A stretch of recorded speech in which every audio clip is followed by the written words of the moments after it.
एक शांत घाटी में जहां हरियाली और शांति का साम्राज्य था, एक गांव बसा हुआ था। यह गांव हरे भरे खेतों से घिरा हुआ था, जहां किसान अपने खेतों में मेहनत करते थे और बच्चे खुले मैदानों में खेलते थे। इस गांव में एक दयालु भैंस रहती थी, जो गांव के हर व्यक्ति के दिल में एक खास जगह रखती थी। भैंस बड़ी और मजबूत थी। उसकी उपस्थिति ही गांव में सुरक्षा और स्थिरता का प्रतीक थी। उसकी आंखें नरम भूरी थीं, जो उसकी दयालुता और स्नेह को दर्शाती थीं। सभी गांव वाले उसे प्यार करते थे, क्योंकि वह हमेशा उनकी मदद के लिए तैयार रहती थी। भैंस अपना दिन खेतों में चरने में बिताती थी, ताजगी भरी घास का आनंद लेते हुए। वह नदी के किनारे आराम से घूमती थी, जहां वह ठंडी हवा और पानी की आवाज का आनंद लेती थी। कभी कभी वह ठंडे पानी में नहाती थी, जिससे उसे ताजगी और स्फूर्ति मिलती थी। गांव के बच्चे उसके पास खेलने आते थे और वह उनके साथ बड़े प्यार से खेलती थी। भैंस हमेशा दयालु रहती थी। उसकी ममता और स्नेह ने उसे गांव का प्रिय बना दिया था। उसने कभी किसी को चोट नहीं पहुंचाई और उसकी उपस्थिति से गांव में शांति और प्रेम का माहौल बना रहता था। गांव वालों को पता था कि वे हमेशा उस पर भरोसा कर सकते हैं, क्योंकि वह उनकी सच्ची साथी थी।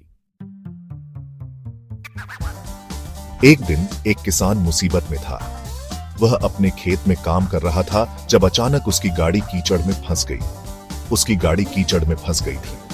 किसान ने बहुत कोशिश की, लेकिन गाड़ी हिलने का नाम नहीं ले रही थी। उसने धक्का दिया और खींचा।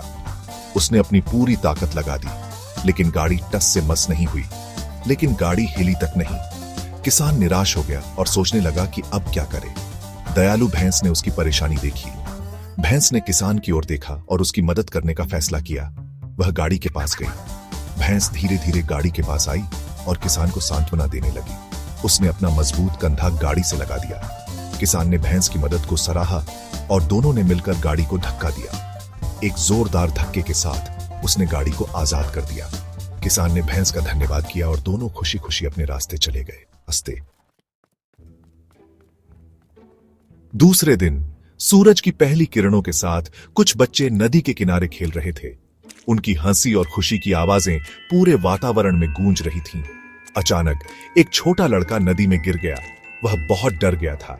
उसे तैरना नहीं आता था और वह पानी में संघर्ष करने लगा। वह पानी में तिरता रहा, मदद के लिए चिल्लाता रहा। पास में एक दयालु भैंस ने उसे देखा।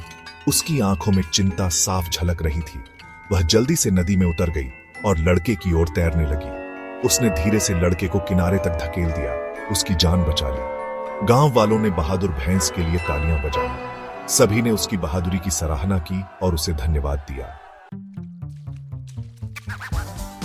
दयालु भैंस ने सभी को एक बहुमूल्य सबक सिखाया। उसने उन्हें दयालुता का महत्व दिखाया। उसने साबित किया कि सबसे मजबूत भी कोमल हो सकता है। हमेशा भैंस की तरह दयालु बनो, जरूरतमंद लोगों की मदद करो, सभी के प्रति दया दिखाओ। साथ मिलकर हम दुनिया को एक बेहतर जगह बना सकते हैं।